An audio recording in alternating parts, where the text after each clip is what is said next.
दो भाइयों की लड़ाई। जज मेहता हमेशा की तरह वक्त पर कोर्ट पहुंच गए थे और अपने सामने पड़े ढेर सारे केसों की फाइल देखकर हमेशा की तरह उनका मन उदास हो गया था। जब से वे जज बने थे उन्होंने हजारों केसेस की सुनवाई की थी और इन सब में मारामारी, धन दौलत, जमीन के लिए लड़ाई, स्त्रियों के लिए लड़ाई, चोरी चकारी, लूटपाट, इन सब के अलावा और कुछ खास नहीं होता था। अपने रूटीन के हिसाब से उन्होंने अपने सामने पड़ी फाइलों को चेक करना शुरू किया। दूसरी फाइल उन्होंने उठाई ही थी और उस पर उनकी नज़रें टिक गई। उन्हें ये केस बाकी सब से अलग और ख़ास लगा। उन्होंने इस फाइल को पूरा पढ़ डाला। यह केस एक छोटे भाई ने अपने बड़े भाई पर किया था और केस करने का कारण था माँ की कस्टडी पाना। मेहता जी ने सबसे पहले इसी केस की कार्रवाई करने का फैसला लिया। कोर्ट में सब हाजिर हो गए। जज ने सबसे पहले छोटे भाई को अपनी बात रखने का मौका दिया। छोटे भाई ने कहा, जज साहब, मेरी उम्र 50 वर्ष है और मेरे बड़े भैया की उम्र 60 वर्ष है।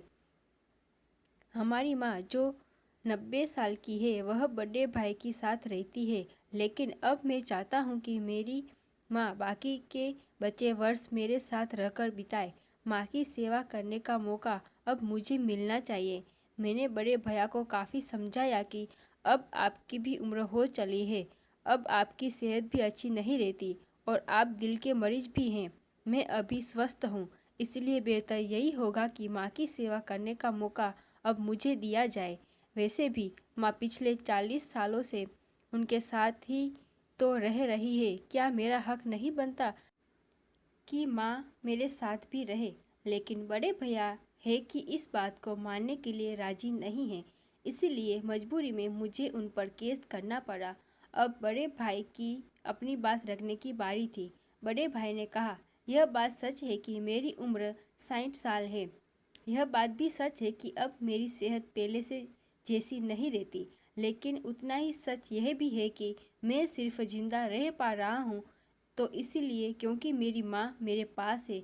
चाहे मेरी सेहत कितनी भी खराब हो, चाहे मेरी ज़िंदगी नर्क जैसी हो, लेकिन मेरी माँ मेरे पास होने की वजह से वही तकलीफ़ों भरी ज़िंदगी स्वर्ग जैसी बन जाती है।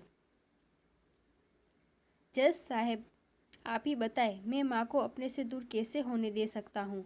जज ने बड़े भाई से कहा कि तुम खुद कहते हो कि तुम्हारी सेहत अच्छी नहीं रहती, तो भला तुम कैसे अपनी माँ की देखभाल अच्छे से कर पाओगे? यह भी तो सोचो। बड़े भाई ने कहा, मैं अपनी माँ की बड़े अच्छे से देखभाल करता हूँ। आप माँ से भी पूछ सकते हैं और अगर वो खुद कहे कि उन्हें मेरे साथ नहीं रहना तो आप बेशक उन्हें मेरे भाई के साथ भेज दीजिए। जज को यह बात ठीक लगी और उन्होंने माँ को अदालत में बुलाने का फैसला किया। 90 साल की बुढ़ी माँ बड़ी ही कमज़ोर थी और जैसे तैसे व्हील चेयर से अदालत में आई। जज साहब ने उनसे उनका फैसला पूछा तो माँ ने कहा कि मेरे लिए दोनों ही बच्चे समान हैं, किसी एक का पक्ष लेकर दूसरे को नाराज नहीं कर सकती। आप तो जज हैं, आप तो ऐसे फैसले हमेशा लेते हैं। आप जो भी फैसला लेंगे वह मेरे लिए आखिरी फैसला होगा और मैं चुपचाप उसे मान लूँगी। जज साहब बहुत परेशान हो गए। उन्होंने अपनी पूरी ज़िंदगी में ऐसा अनोखा केस कभी नहीं देखा था। हमेशा दो भाई अपने माता पिता को एक दूसरे पर थोपते। एक कहता तुम रखो तो दूसरा कहता तुम ही रखो। जज का आश्चर्य तब और भी ज़्यादा बढ़ गया जब उन्हें पता चला कि माँ के पास दोनों बेटों को वसीयत में देने के लिए फूटी कौड़ी भी नहीं थी। बड़े सोचने विचारने के बाद जज ने फैसला किया कि माँ को अब छोटे भाई को सौंप देना चाहिए। वे ये फैसला सुनते ही बड़ा भाई जमीन पर बैठ पड़ा और फूट फूट कर रोने लगा। उसे रोता देख कोर्ट में हाजिर सभी के साथ जज की भी आंखों में आंसू बह निकले। दोस्तों, आपने भाई भाई की लड़ाई तो बहुत देखी होगी, लेकिन जैसे इन दोनों भाइयों ने अपनी माँ के लिए लड़ाई की वैसी अनोखी लड़ाई कभी नहीं देखी होगी। इस कहानी से और इन दोनों भाइयों से हमें सीखना चाहिए कि माँ बाप की सेवा कैसे निस्वार्थ भाव से की जाती है। आशा करती हूँ कि आपको हमारी कहानी पसंद आई होगी। अगर कहानी पसंद आई है तो वीडियो को लाइक करें, शेयर करें, सब्सक्राइब करें। धन्यवाद दोस्तों।